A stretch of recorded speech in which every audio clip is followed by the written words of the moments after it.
ဒေါက်တာဆွန်ကဥက္ကဋ္ဌဝင့်ကိုစိတ်အေးထားဖို့နှစ်သိမ့်နေပါတယ်။သမီးလေးသက်သာသွားပါပြီ။တယောက်ယောက်ကအချိန်မီရှေးဦးသူနာပြုစုနည်းနဲ့ကူညီပေးခဲ့လူသာပေါ့။ဥက္ကဋ္ဌကြီးကအဲ့ဒီနေ့ကတီတီငင်ငင်နဲ့ကူညီပေးခဲ့တဲ့နသနီရဲ့အရေးချင်းကိုသဘောကျသွားပြီးသူ့နောက်ကျောင်းကိုစုံစမ်းခိုင်းပါတယ်။နသနီဟာသူ့ရဲ့မွေးစားမိခင်ကိုဒီဆေးရုံမှာပဲအနစ်နာခံပြုစုနေတဲ့တားလီမာတူဖြစ်မှန်းသိလိုက်ရတဲ့အခါ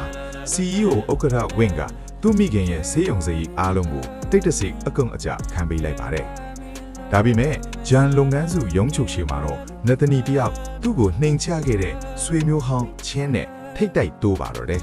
။နသနီမင်းဒီကိုဘာလာလုပ်တာလဲ။မင်းရဲ့မွေးစားအမေအတွက်စေကူတာစရိတ်လိုလို့ငါစီကပတ်စံလာတောင်းတာလားလို့ချင်းကရိုင်းရိုင်းဆန်းဆန်းမေးတဲ့အခါနသနီက